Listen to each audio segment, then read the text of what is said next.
Bom dia a todos. Doutora Cristina, por favor.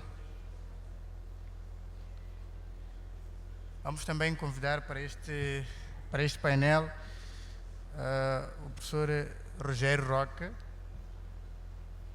que é economista, professor do Instituto Superior de Ciências, Trabalho e Campo. Também para fazer parte deste painel vamos convidar a professora catedrática Sabrina Sede Maia.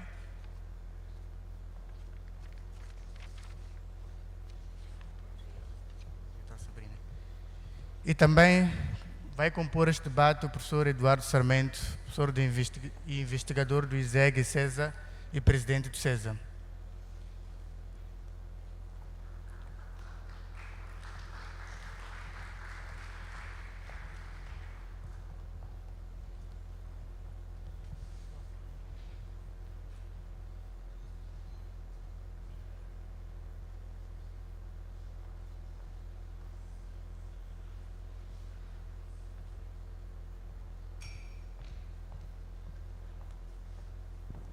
Bom dia. E para darmos início a este painel, vamos convidar em primeiro o professor Simone Santi, que é o presidente da Câmara de Comércio Moçambique, Itália. Vamos inverter a ordem pela urgência do professor Simone Santi. Por favor. Muito obrigado. Desculpa, mas para respeito não vou sentar porque para motivo de agenda tenho que deixar a sala, então para respeito dos colegas, desculpa. Obrigado para professor, não sou professor, mas sou empresário. Alguma vez quando diz que sou empresário estão naquela parte do mundo que são cativos, são aqueles maus. Mas vamos pontualizar, empresários não são maus, empresários fazem lucro, e lucro nem sempre é mau. Primeiro ponto, é um assunto principal que quando fala-se de falta de fundos, temos sempre que lembrar que os empresários que permitem também a um Estado de pagar mesmo e disponibilizar fundos. Então, a minha intervenção vai ser muito rápida. O tema é grande, abrangente. Eu iniciei a trabalhar aqui no 1996, esse ano completo 30 anos de Moçambique, tenho dupla nacionalidade e sou também representante da Comunidade Econômica do PALOP na Itália e do CPLP. Mas eu tenho 3 pontos principais. O primeiro ponto é, quando falamos de economia africana, eu acho que já a África entendeu que temos só uma saída na direção de sair da dependência econômica dos estrangeiros. A única saída é utilizarmos os nossos recursos internamente. Ou seja, falamos de gás, temos que priorizar o utilizo do nosso gás para criar eletricidades, para criar fertilizante, para criar ureia, para criar desenvolvimento local. Temos cheios de material crítico que hoje em dia parece que está a guiar também as guerras no mundo. Bem, temos material crítico, temos que iniciar, em vez de tirar material crítico e mandar para fora, iniciamos a transformar o material crítico. E quando falo de recursos, falo de o recurso também da agricultura, falo do recurso da pesca, falo do recurso do turismo. Temos que reverter a nossa cultura. Temos todos esses recursos, mas continuamos a mandar os recursos para fora sem transformar. Eu faço um exemplo, eu sou italiano. Todo mundo sabe que o café faz parte da cultura italiana. Todo mundo conhece cappuccino, conhece café macchiato, conhece tudo isso. Tudo isso foi inventado como valor acrescentado de um produto, que é o café, que não é produzido na Itália. É estranho, não é? Como é? Temos café na Itália? Não, o café é importado. O café é importado, é transformado, transformamos uma cultura. Então, quando você vai no bar e tem 40 tipos de café diferentes, aquilo acrescentou valor. Agora, como é que um país como Moçambique, Angola, Cabo Verde tem recursos, mas os recursos viajam na business class, viajam na executiva, vão para fora e nem conseguimos transformar aquele recurso localmente. Este é o ponto principal. Então, onde eu queria ir no segundo ponto? Pesquisadores. Mesmo como pesquisadores,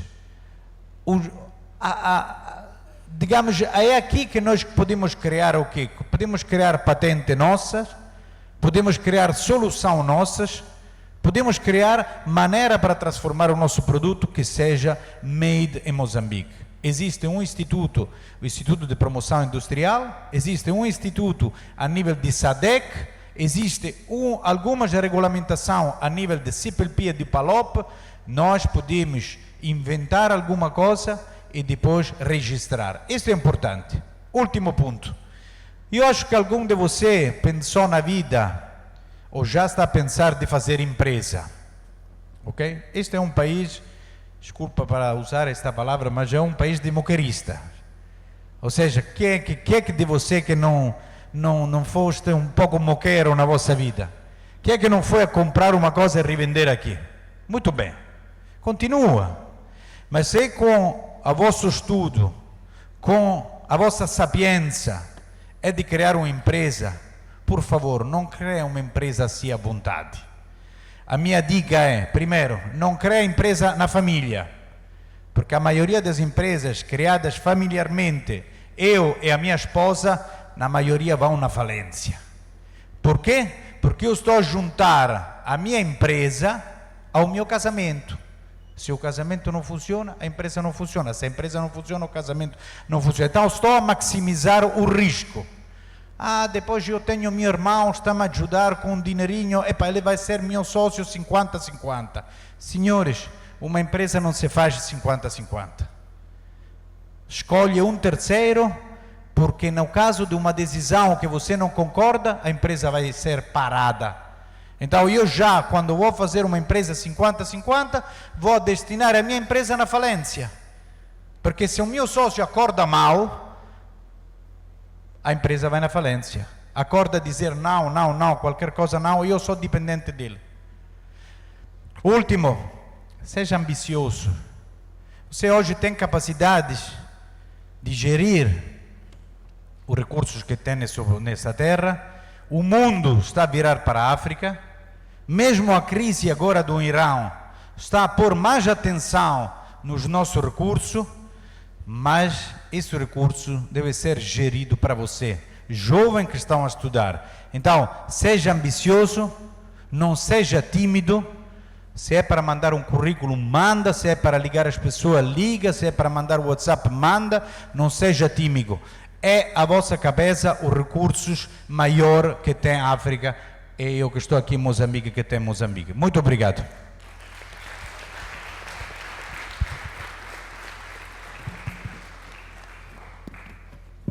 Muito obrigado. Acho que concordamos todos que podemos dispensar o Dr. Simone Santi. Muito obrigado. E vamos voltar então à nossa ordem para chamar a falar a doutora Cristina Molares de Abril. Por favor, doutora Cristina. Muito bom dia a todas e a todos. Eu venho cá falar, estamos como diz aqui o tema, turismo comunitário em África. Não sei se a maior parte das pessoas ouviu falar deste conceito, porque na verdade, eu não sei se estou está muito alto, não é? Porque na verdade este conceito é relativamente novo, ele começa a ser desenvolvido nos finais do século XX. Nós tínhamos normalmente o turismo tradicional massificado. Quando eu estou a dizer isso, massificado, o que é que eu quero dizer? Quero dizer que é normalmente aquele tipo de turismo que leva o turista para um resort, mete-o lá dentro. Normalmente esses resorts nem são dos próprios locais ou têm em algum momento parceria mas sempre com pessoas de grande nível, podemos dizer, de decisão nos países onde eles estão. E o que é que nós percebemos? Percebemos que eles não impactam na comunidade, não trazem desenvolvimento local. E então, pensando um bocadinho em África, eu direi África para Lopes, que ainda é incipiente, mas a ideia que tenho vindo a estudar e a investigar, está aqui o meu professor, o orientador, pronto, o professor Eduardo Moraes Sarmento, mas para dizer que a ideia é ver se temos com os nossos políticos esta conversa de trazer uma outra perspectiva do turismo, porque infelizmente temos sempre esta coisa do copy-paste, não é? Eu, por exemplo, não percebo, não consigo entender, mesmo sem estudar, como é que, por exemplo, em Luanda, com muitos hotéis, vão construir o Hilton. Mas onde é que, no final, resulta a distribuição da riqueza que trazem os potenciais turistas? E por isso, o turismo comunitário vem aqui, este conceito traz uma lacuna que é a não apropriação da comunidade local.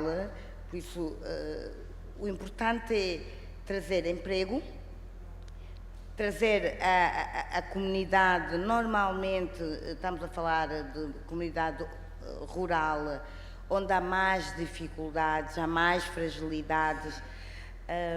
Há alguns exemplos muito incipientes em Moçambique, em Angola, mas este turismo só pode ser feito se houver o interesse dos políticos em trazerem leis muito claras do que é que querem para o turismo, porque normalmente falam do turismo, mas querem fazer turismo, depois nós vamos buscar, que também já comecei a procura da legislação referente ao turismo, e não tem nada, falam de turismo sustentável e tal, mas não há nada muito concreto. Eu quero também trazer aqui esta coisa do turismo comunitário. É uma forma talvez romântica a dizer, isto resolve o problema. Não resolve o problema todo, porque há muitas fragilidades também e algumas limitações. A questão das tradições, não é? Quando nós trazemos turistas durante algum tempo a uma comunidade, a gente não sabe a determinado momento se a própria tradição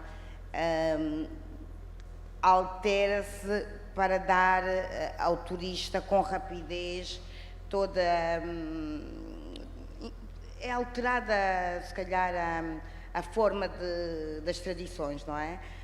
Porque podemos cair também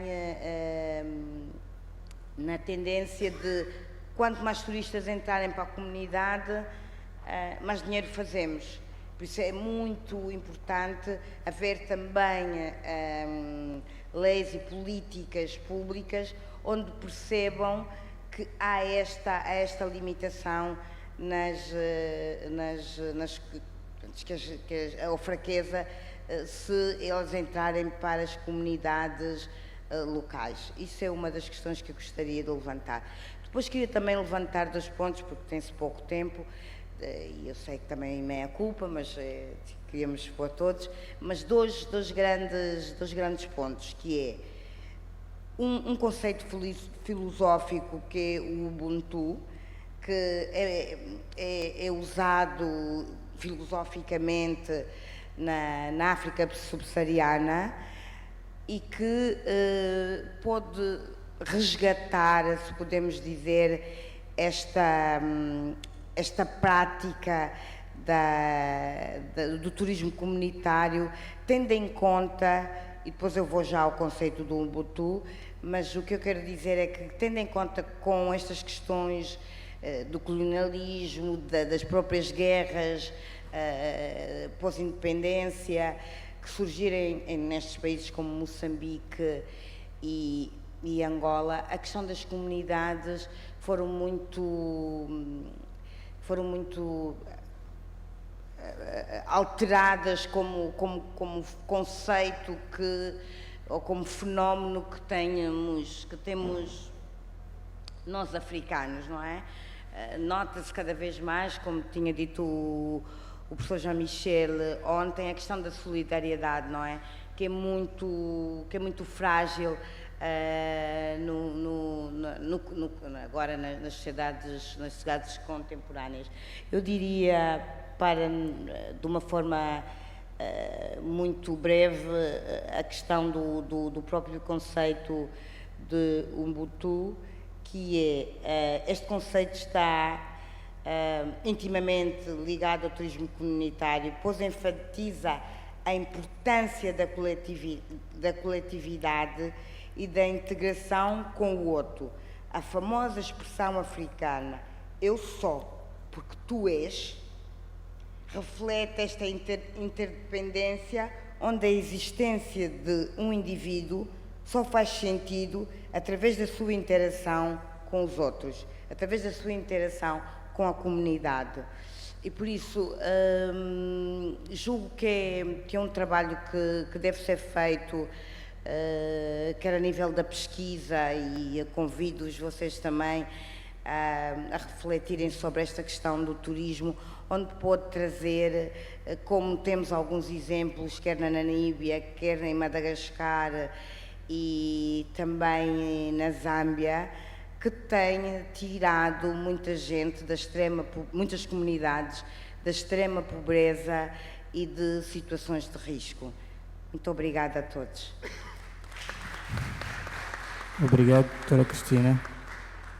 Vou dizer quem será o segundo a intervir, mas não vamos usar como modelo a fala agora da doutora Cristina, porque roubou-nos muito tempo. Vou convidar o professor Eduardo Sarmento, que é professor investigador do ISEG do César e também presidente do César. Por favor, professor Eduardo.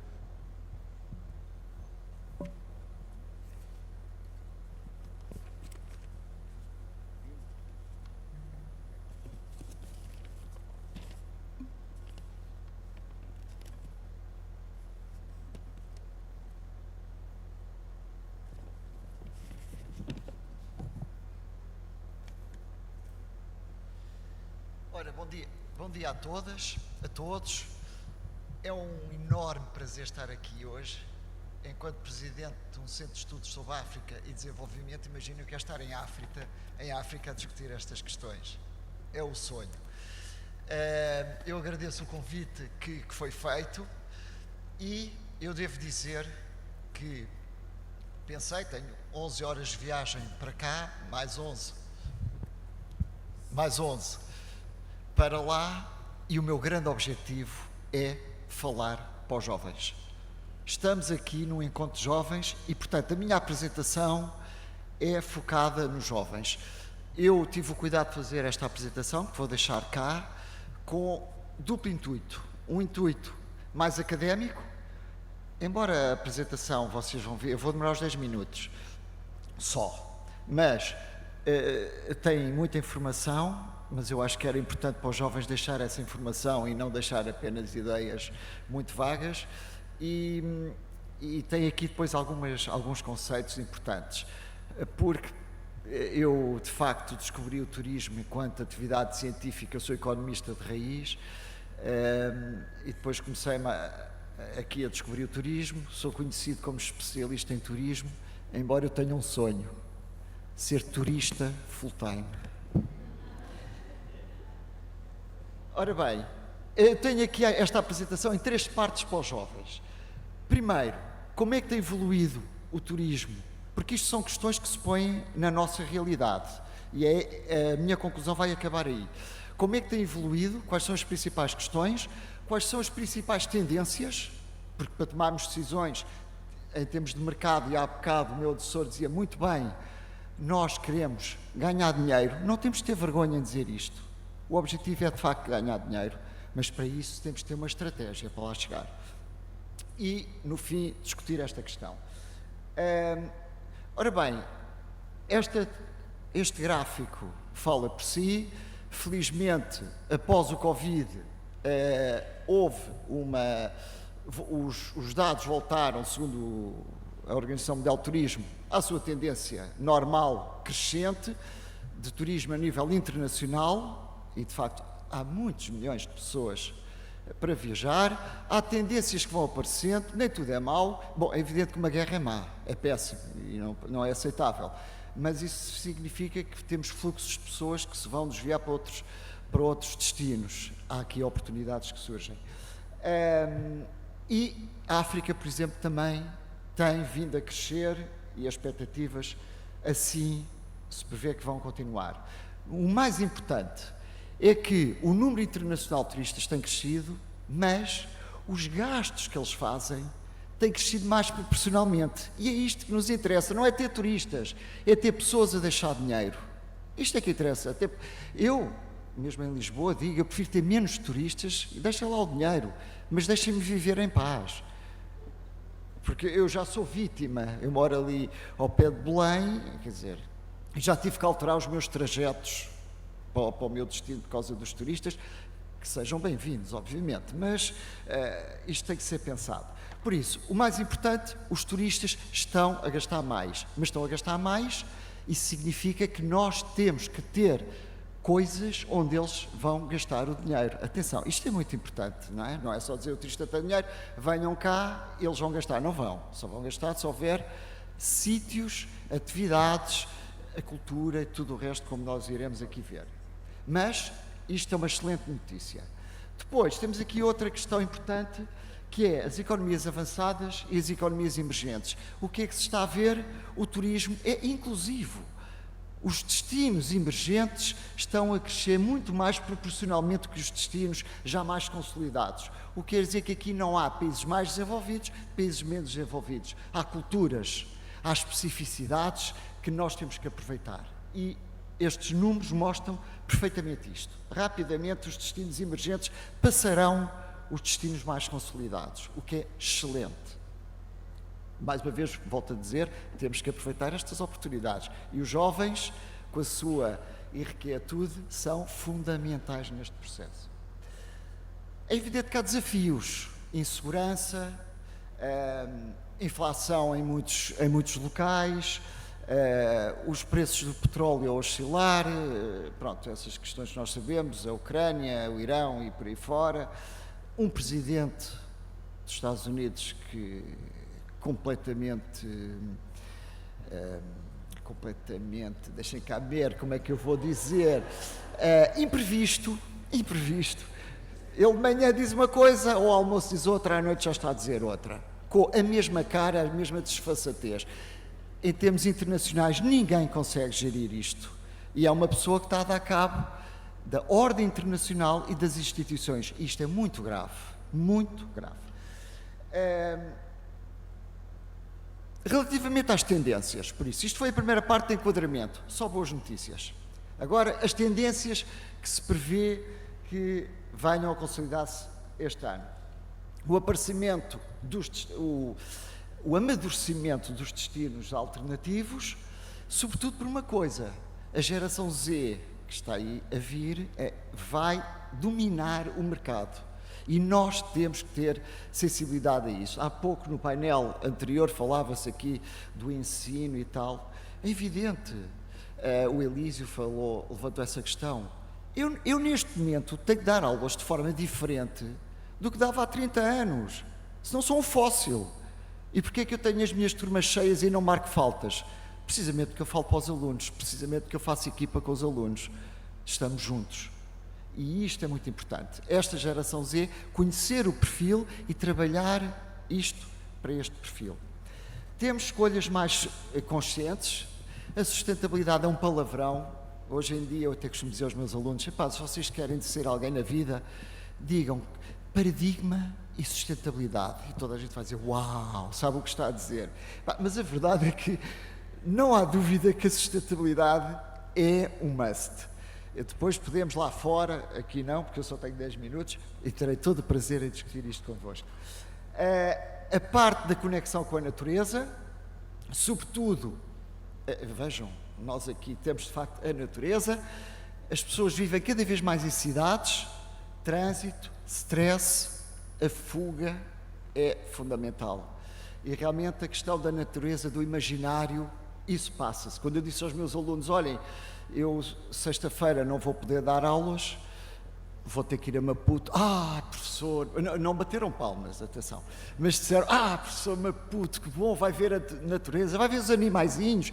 Só se tiver tempo, que eu vou para um evento, não vou passear, mas pronto. Por isso, a conexão com a natureza é fundamental, a imersão do destino. Nós temos que preparar o destino para o turista. E isto é fundamental, temos que ser genuínos, temos que ser honestos, não é forjar as coisas, porque o turista vai sentir isto. A gastronomia, a música, a cultura, isto é fundamental, ou se tem ou não se tem. E, por exemplo, Moçambique tem para dar e vender. Viagens nostálgicas também têm ganho um peso bastante relevante, e mais uma vez aproveitando os recursos existentes. Depois há aqui uma muito engraçada, que é, eu pus aqui para partilhar convosco, porque eu também só vi isto antes de vir para cá, o Super Setembro. Que houve um estudo que diz que, de facto, agora os turistas gostam muito de viajar em setembro. Eu não sabia, confesso-vos, enquanto especialista em turismo, estão a ver. Mas pronto, realmente, depende dos destinos. Mas o que é engraçado? Apesar de tudo, 25% das pessoas vão nestas fases. É evidente, quem é pai ou mãe sabe perfeitamente que setembro não pode ser viajar porque os filhos têm a escola, não é? Mas há aqui uma questão muito importante, que ninguém fala. Estamos a falar aqui do turismo jovem. Eu, curiosamente, aqui na minha pasta, já estou na parte dos apresentadores séniores.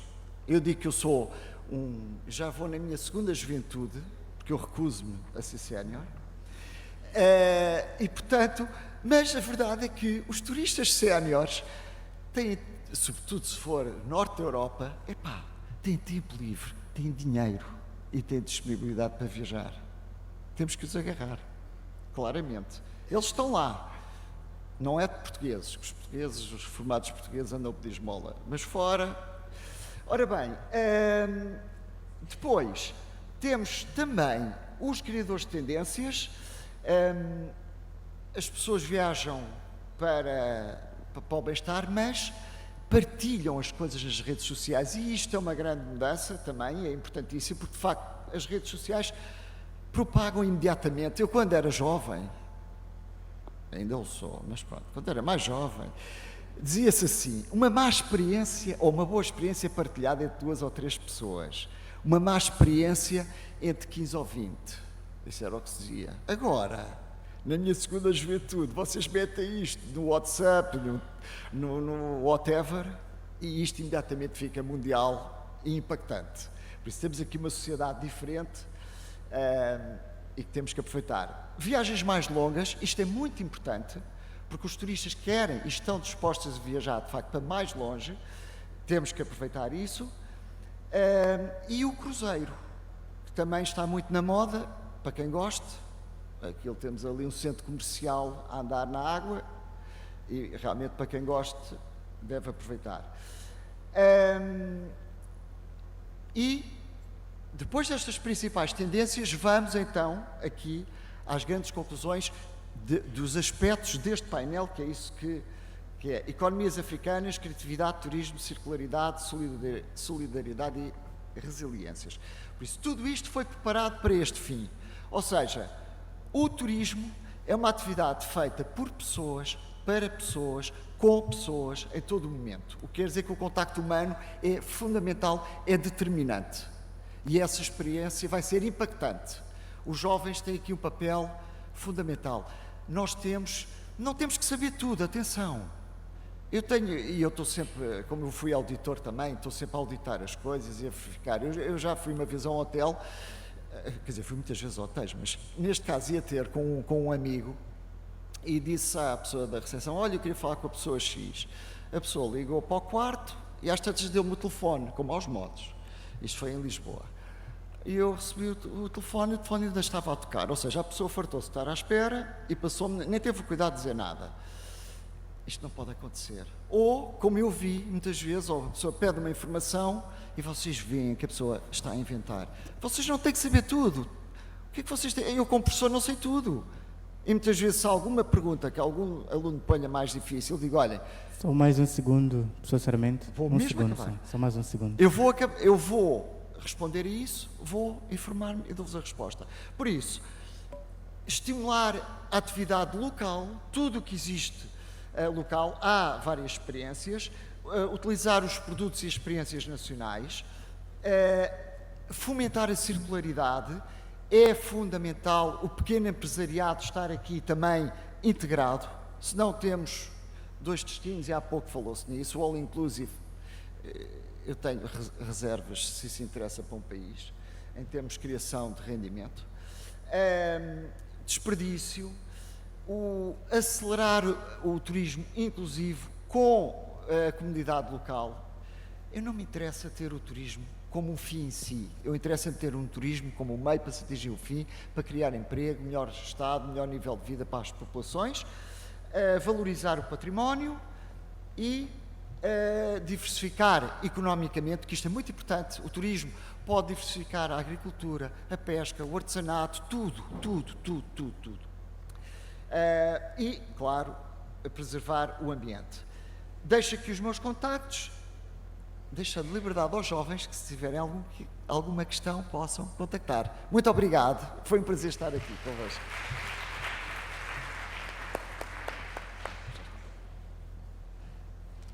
Muito obrigado, professor Sarmento. Já vimos que passou esta herança à doutora Cristina. Falam mais de 10 minutos. Mas para já vamos convidar o professor Rogério Roque Amaro, que é também economista e professor do Instituto Superior de Ciência de Trabalho e Empresas. Por favor, professor Rogério.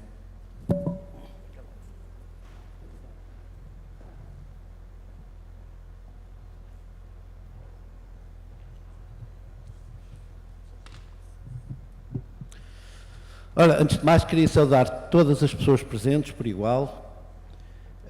Dizer que optei por vir para aqui não porque tenha algo para apresentar ali, mas porque não gosto nada mesmo de falar ou de estar, ou mesmo de dar aulas sentado. Gosto mais de estar em pé e poder mexer.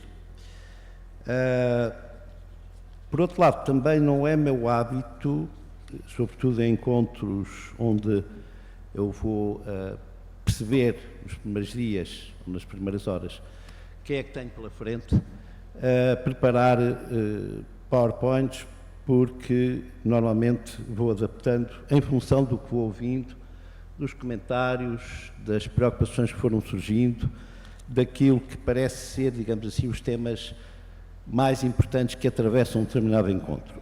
Portanto, na verdade, o que eu vou partilhar aqui convosco são meia dúzia de notas que acabei por alinhavar ontem à noite em função de um dia já aqui presente neste encontro.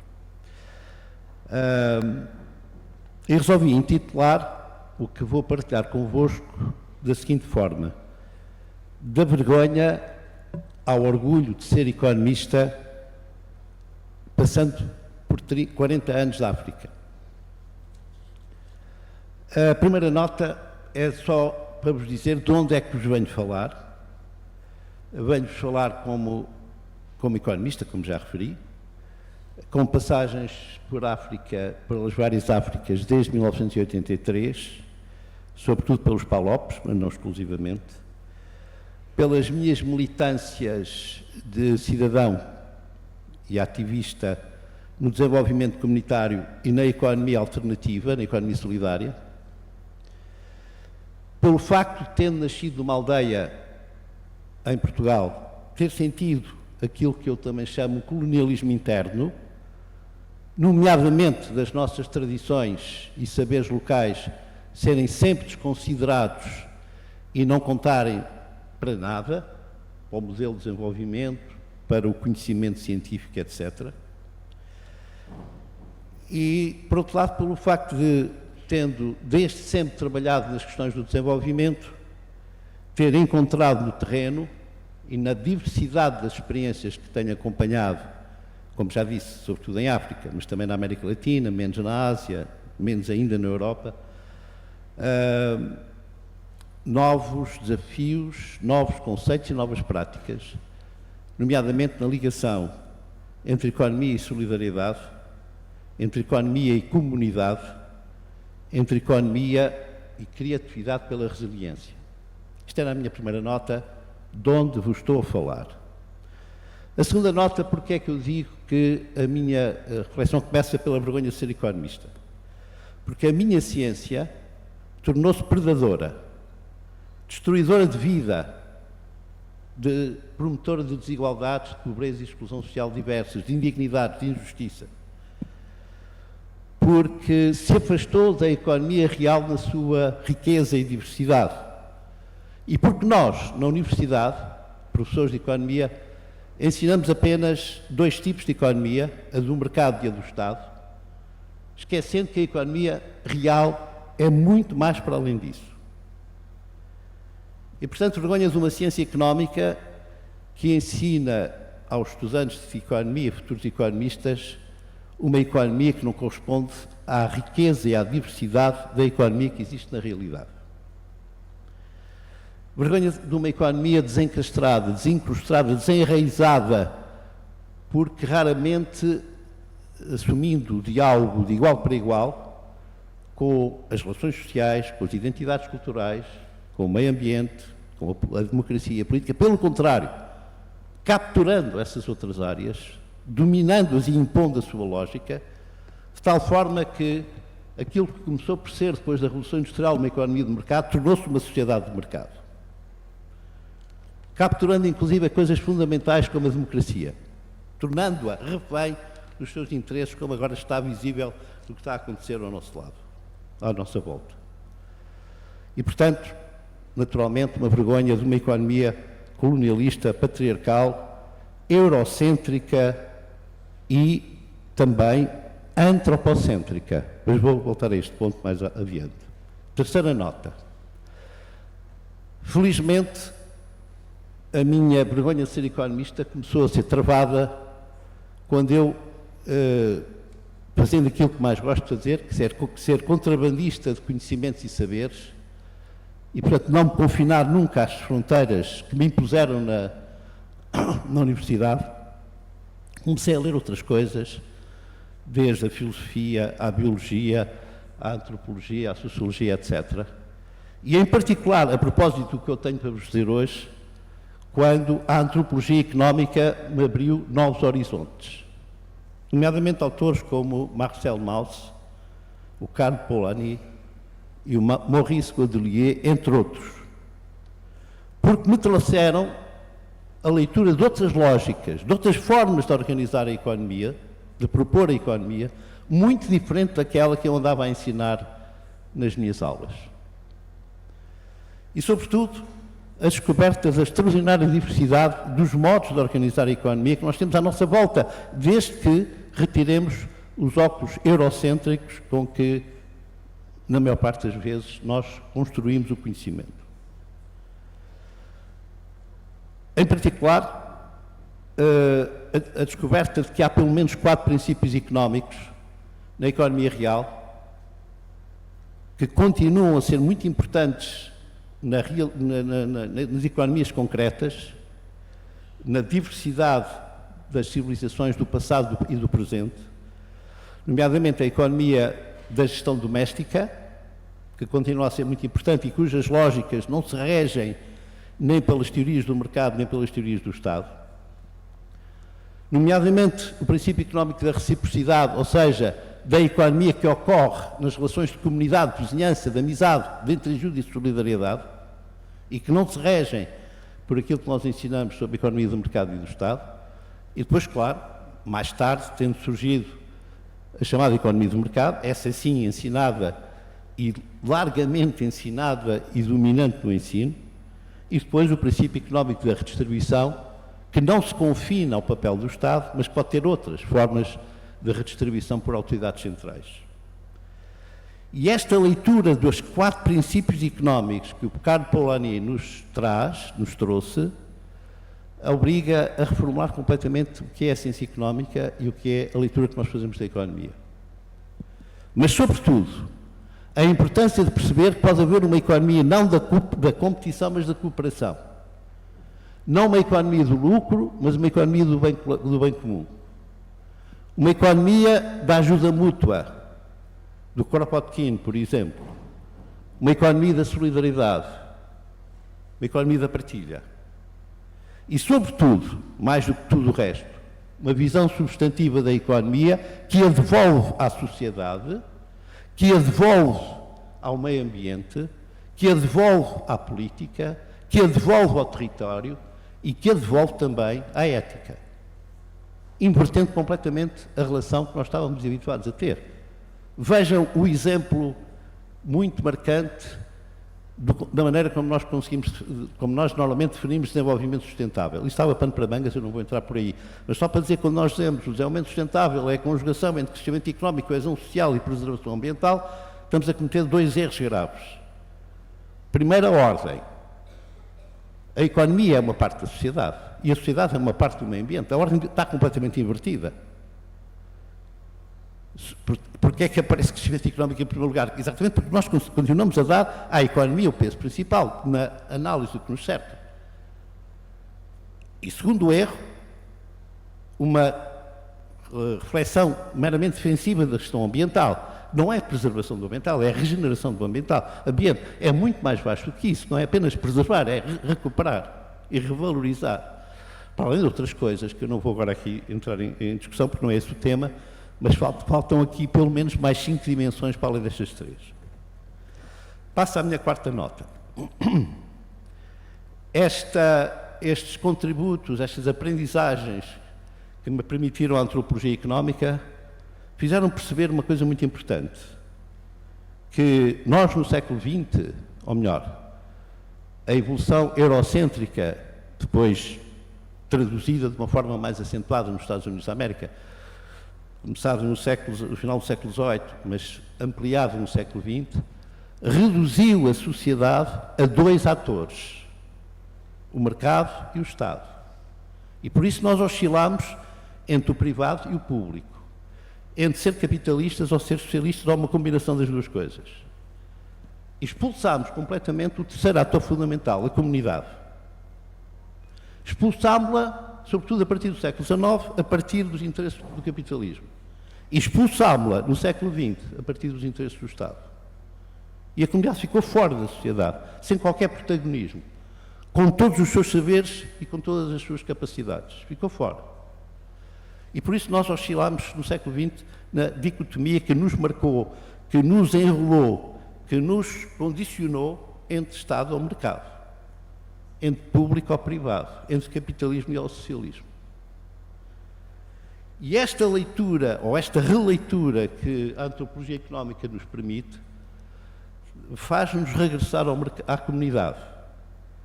E por isso mesmo faz-nos abrir a porta para uma coisa que se tem falado aqui muito, as ancestralidades. O valor dos saberes comunitários, populares, informais e da tradição. Não como uma coisa passa atrás no desenvolvimento, mas pelo contrário, por aquilo que nós ignoramos, por aqueles talentos e capacidades que ignoramos e que são fundamentais para poder passar a viver novamente numa sociedade mais digna e sustentável. Reparem numa coisa muito importante. O regresso da comunidade hoje tem uma expressão, do ponto de vista científico, do ponto de vista académico, daquilo que se chama os novos comuns. Como hoje se discute a questão dos comuns na informática, a questão dos comuns na cultura, a questão dos comuns no conhecimento. Vejam um exemplo muito interessante, o conhecimento dos mais velhos. O conhecimento dos mais velhos é propriedade privada. O mercado utilizou quando eles eram mais novos. Desprezou quando eles se tornaram mais velhos. marginalizou esse conhecimento, foi desperdiçado pelo mercado. O Estado não o sabe aproveitar na maior parte dos casos. E, portanto, nós temos um conjunto de conhecimentos fundamentais dos mais velhos, que eram valorizados nas civilizações anteriores, o conhecimento dos anciãos, a sabedoria dos anciãos, e que foi desprezado pelo mercado e completamente ignorado pelo Estado. E hoje o que está a acontecer, em muitos dos projetos onde eu estou ligado, é que é a comunidade que está a recuperar esse conhecimento de propriedade privada, a convertê-lo num conhecimento de gestão e utilização comunitária coletiva. Este é um dos elementos, exemplos do regresso da comunidade. Não é por acaso que em 2009 nós tivemos pela primeira vez o Prémio Nobel de Economia atribuído a uma mulher, a Elinor Ostrom, precisamente por ter abordado a questão da gestão dos comuns em vários países. Não é por acaso. Nós estamos a assistir no século XXI uma coisa muito importante. Nós estamos tão ofuscados com o que se passa nos holofotes, das guerras, das catástrofes, etc., que estão a acontecer, não estou a dizer o contrário, que estamos completamente distraídos com o que está a acontecer nessas encruzilhadas de outras coisas que estão a surgir. Nomeadamente esta, do regresso dos comuns. E este regresso dos comuns tem exatamente como característica o revalorizar as ancestralidades, de tanto se falou ontem aqui. E passo por isso mesmo ao meu quinto ponto.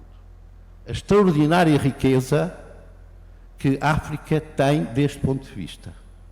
Exatamente porque manteve, de formas muito diversas, a ideia da comunidade, a ideia do conhecimento dos mais velhos, a ideia das ancestralidades, a ideia da tradição. Porque, desse ponto de vista, aquilo que foi caracterizado como subdesenvolvimento é, pelo contrário, a fonte de um futuro diferente daquele que nós estamos a construir quando nos limitamos ao mercado versus Estado, precisamente pela capacidade de regressar à comunidade. Deixem-me aqui meter um parênteses.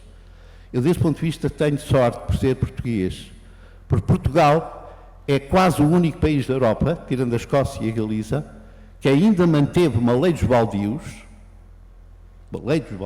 que é uma lei de terras comunitárias. Não deixa de ser curioso, a expressão baldio em português é considerada como uma terra abandonada e improdutiva. Essa foi precisamente a mensagem que o capitalismo no século XIX fez passar, para exatamente ocupar os baldios. Mas baldio não quer dizer isso, baldio é uma palavra germânica, quer dizer uma terra no cimo do monte. E o baldio é uma terra comunitária gerida pelas Assembleias de Aldeia em Portugal, com uma lei dos baldios, que só existe ainda porque houve uma resistência heroica contra o capitalismo e o Estado, que reduziu os baldios de 60% da propriedade portuguesa no século XIX a uns meros 15% atualmente. Mas existe ainda, lá está ainda. E nós hoje temos aqui a possibilidade de ter, digamos assim, novos baldios imateriais, que é os novos comuns, que estão a ser discutidos ao nível internacional. E a África é riquíssima desse ponto de vista, como é a América Latina também, como é as zonas rurais da Europa, por exemplo, na minha aldeia. Ainda hoje nós temos a tradição das tarefas comunitárias. Ora, eu tenho encontrado em África exemplos extraordinários de fazer economia baseados no princípio económico da reciprocidade, no princípio económico da reciprocidade que se baseia na ideia de que nós podemos fazer a economia sem a lógica do valor de troca e do mercado e sem o Estado, baseados no princípio de, por vezes, dar sem necessidade de receber nada em troca, de, por vezes, receber sem a obrigação de dar, mas também do imperativo cultural e social da retribuição. Não mercantil, não contabilística, mas com princípio cultural e social.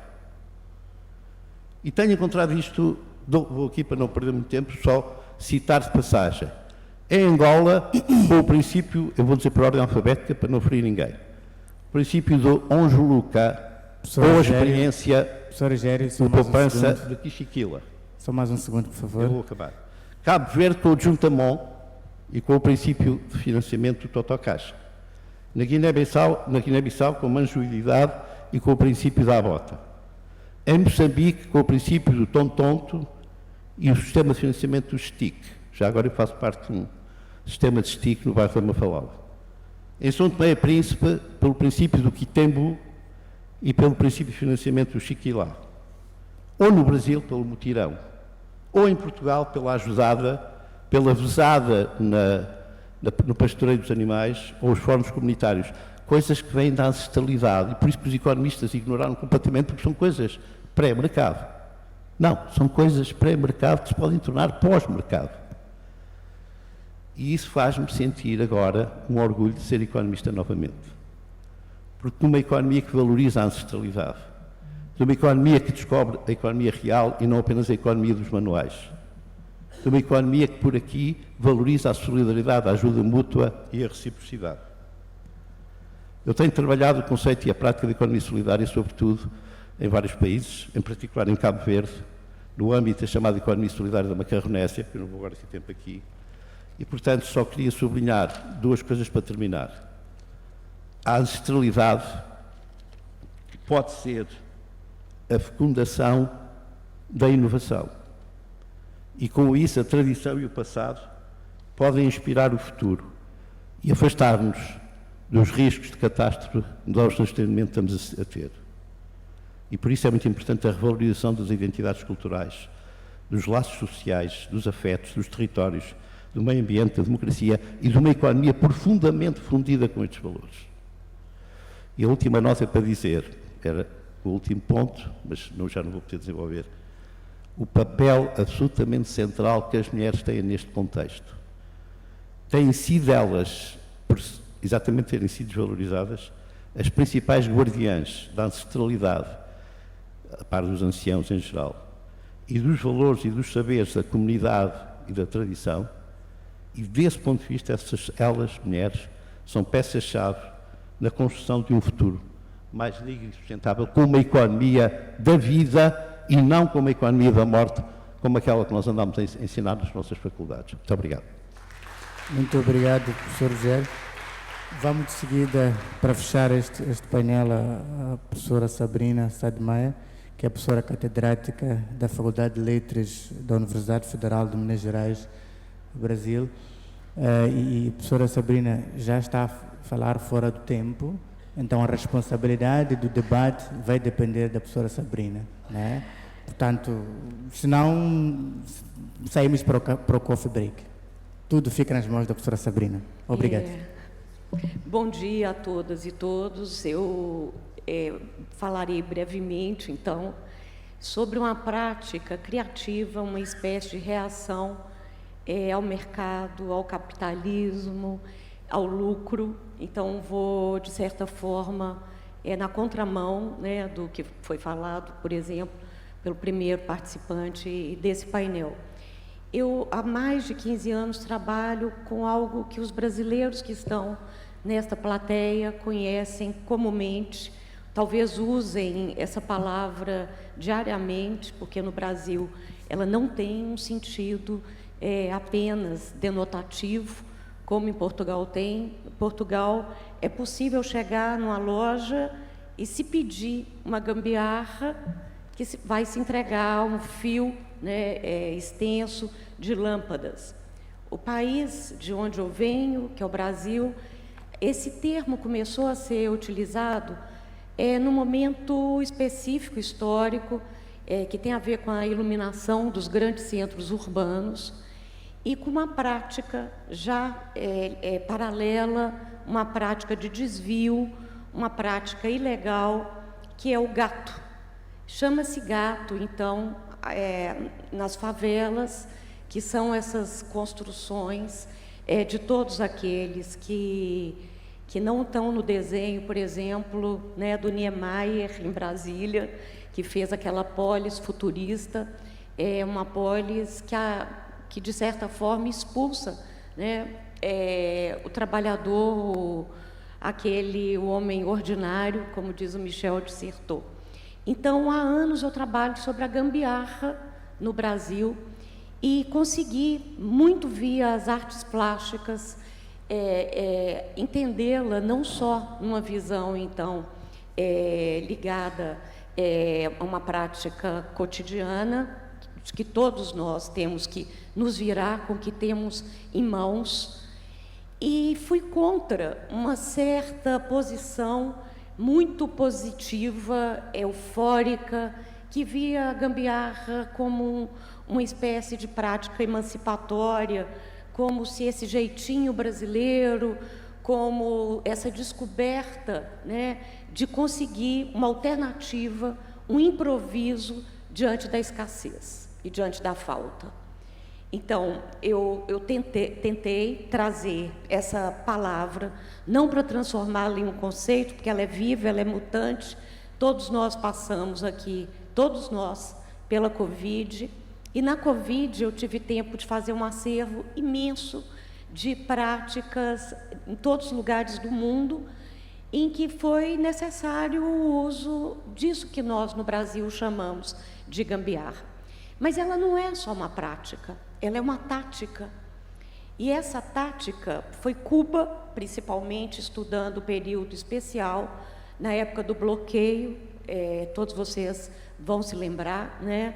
O que chama, é um pouco irônico chamar de período especial, um momento em que Cuba e sua situação insular ficam na vida nua, completamente, nada entra, só existem pouquíssimos, escassos aparelhos, e esses aparelhos não têm combustível, as pessoas perdem, de repente, alimentos básicos de comida, né, diária, e tem que inventar com o que não se tem. Então, em Cuba, eu estudei 2 livros que o governo do Fidel Castro ofereceu à população, um com nossos próprios esforços, e o outro é o Libro de la Família. E esses livros nada mais são do que passos a passos de como se fazer o que no Brasil nós chamamos de gambiarra. O gato, o jeitinho, e outras palavras que já eu vou mostrar para vocês que tem a ver. E em Cuba, um teórico que eu gosto muito, ele denomina, eu acho que tem muitas afinidades teóricas e uma diferença crucial entender a gambiarra também como política. Ele diz que em Cuba não houve escolha, não era mais dividido os que têm, e a gambiarra ser algum uso alternativo, eu poderia dizer, um desvio das funções dos objetos. Então, um lápis, ele deixa de ser um lápis porque ele não chega mais nada para as mulheres usarem no cabelo, se faz um coque. Um bombril, ele deixa de ser algo para ser uma palha de aço para lavar uma panela, mas descobre-se que ele pode ser colocado numa antena, seja da televisão ou o motor do ar-condicionado, ele pode ser retirado desse ar-condicionado que é impossível, que parou de funcionar, e transformar na ricambile, na bicicleta, né, famosíssima desse período especial. Esse teórico chama de tecnologia da desobediência. Por que ele guarda a diferença entre a gambiarra brasileira? Porque ele fala que em Cuba, todos os médicos, todos os engenheiros, todo mundo teve que aprender a fazer com o que se tem. Então, eu entendo que eu estou nesse painel justamente por essa questão de um uso criativo, de um desvio total da finalidade dos objetos. E se Cuba me ajudou a pensar em termos políticos, no Brasil teve uma cena artística importantíssima, e muitos dos artistas até hoje, em nomes internacionais, que eu posso citar en passant, que usaram a gambiarra como se fosse uma espécie de assinatura de uma poética, de um movimento artístico. Então, há um livro que chama A Poética da Gambiarra. O Carl Guimarães, um cineasta muito conhecido, ele tem um livro que chama Gambiarra, em que ele faz nada mais do que andar do sul a sul, porque são esses países, somos nós que temos muito mais gambiarra. Eu já dei essa palestra na Alemanha com 1h30, e é o tempo que eu tenho para... e eles não riam, enquanto que em outros lugares, quando eu mostro as imagens de gambiarra, a alegria é contagiante, e é um riso que me constrange também, porque é muito cansativo inventar roda todos os dias. Então, o painel anterior falou muito disso, Então, se usa, e a Carolina Maria de Jesus, que é uma referência para mim, e eu trabalho no meu livro, é exatamente um dos livros mais bonitos que existe na literatura brasileira, que é uma favelada, que é Quarto de Despejo. E nesse livro a gente encontra a rubrica da gambiarra o tempo inteiro, porque ela está atrelada à fome. Eu trabalhei a questão alimentar, que é a jacuba, que é algo que se faz com só 3 ingredientes. Em outra publicação, eu trabalhei sobre a farofa, que é um prato delicioso, que também são só com 3 ingredientes. Mas foi na cena artística em que eu descobri esse aqui, que se chama Quem Não Tem Cão, Caça com Gato, estudando a gambiarra, e eu usei o gerúndio, que é uma forma que o português de Portugal não tem e que me agrada muito, porque ela tem a noção de potência, de que a gambiarra é algo que se faz, enquanto eu estou falando aqui, talvez na plateia alguém tenha que ter utilizado num sapato que quebrou, na alça do sutiã, uma espécie de clips, né, que eu gosto muito de ter à mão, porque é 1001 utilidades. E o fato é que eu descobri que a Lina Bobardi, que foi uma arquiteta migrante muito importante, ela estava junto de uma certa fundação de um Brasil, junto com Glauber Rocha, junto com Eduardo Lourenço, numa cena que começou na Bahia, quando ela pensou o museu, que é o museu mais representativo do nosso país, que é o MASP, é a primeira exposição, ela queria que se chamasse Quem Não Tem Cão, Caça com Gato. O marido dela, o Pietro, achou por demais popular e sugeriu A Mão do Povo Brasileiro, que é o que ficou como a primeira expografia brasileira.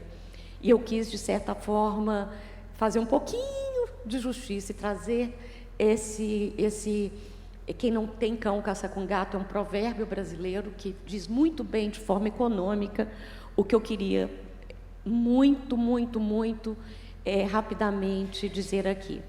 Por que eu não vejo a gambiarra como algo tão positivo? Porque, primeiro, que ela esgarça, ela mostra justamente essa fragilidade dos que não têm, dos inventores do cotidiano, daqueles que têm, que não se pode substituir, mas só que tem algo que me agrada demais, porque ela vai contra o design, que é desígnio, né, a etimologia, ela vai contra o desígnio dos objetos.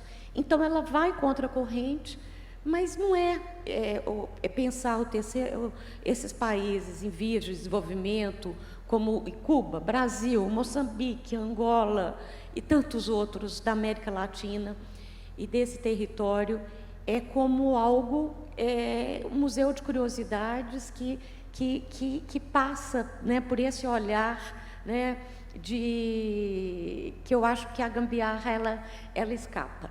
Então, a arte, seja no trabalho do Paulo Nazaré, seja no trabalho da Rivane Neshvander, no trabalho do Marep, a gambiarra demonstra esses dois lados, esses polos contraditórios, né, de uma espécie de operador, né, comum a todos nós.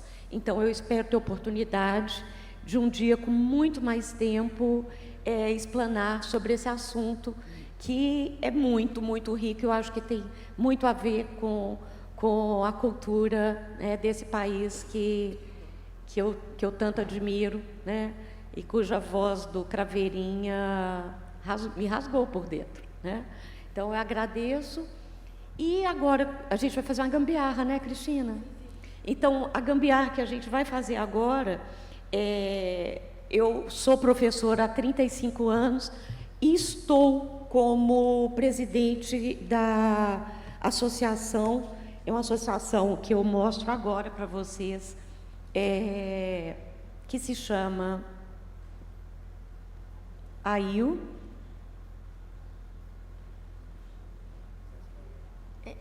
Não tô. Você me ajuda? Que eu não estou conseguindo aqui. Aqui.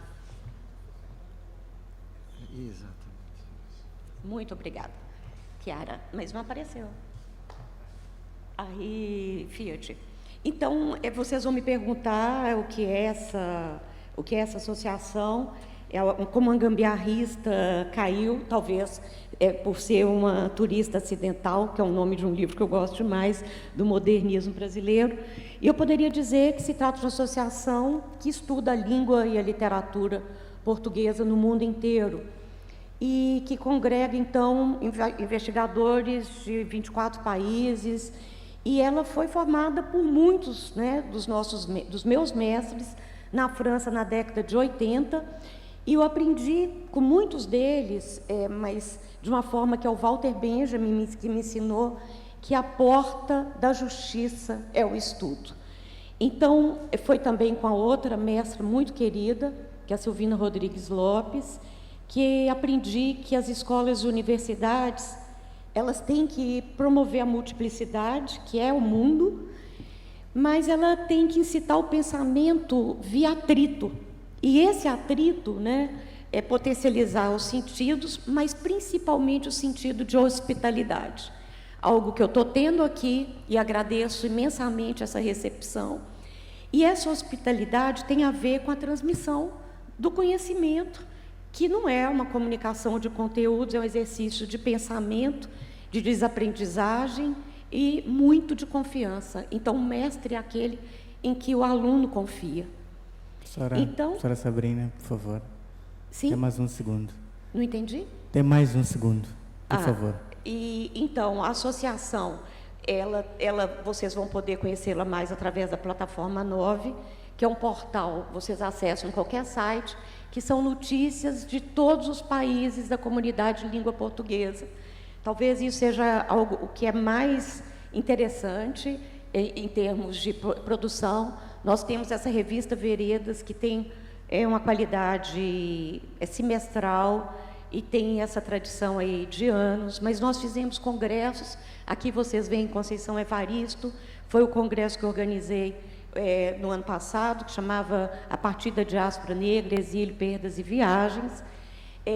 Então, quem fomenta a gente? Somos nós, professores, são os estudantes, são, né, desde a década de 80, quem consegue sustentar essa língua, né? Mas financeiramente são esses os nossos fomentadores. E aqui, o que eu venho fazer aqui, nada mais é do que um convite, né? É um convite que não se apoia em um apoio financeiro, ele é muito mais que isso, ele é uma estratégia, né? Eu gosto de pensar que é uma estratégia de reforço da transmissão no âmbito da AIL. Então, eu venho convidar a todos a participarem do Congresso Futuro e lanço agora, nesse momento, né, esse congresso tem um título absurdamente irônico, provocativo, já tem esses nomes que aceitaram participar do evento. Então, um dos nossos eixos é justamente memória e ancestralidade, porque o futuro é ancestral. E a gente vai, né? Então já tem uma visão aí que escapa do luso-tropicalismo, da lusofonia naquele sentido engessado. É um convite à liberdade do pensamento. Então, nesse momento, eu faço o convite, gostaria que a Cristina viesse aqui, que é essa bolsa de estudos dedicada, né, a qualquer um e a todos, para se candidatarem a participar desse evento em Brasília, que vai acontecer em julho do ano que vem. E a AIL vai promover essa hospitalidade, porque não existe transmissão de conhecimento sem alteridade.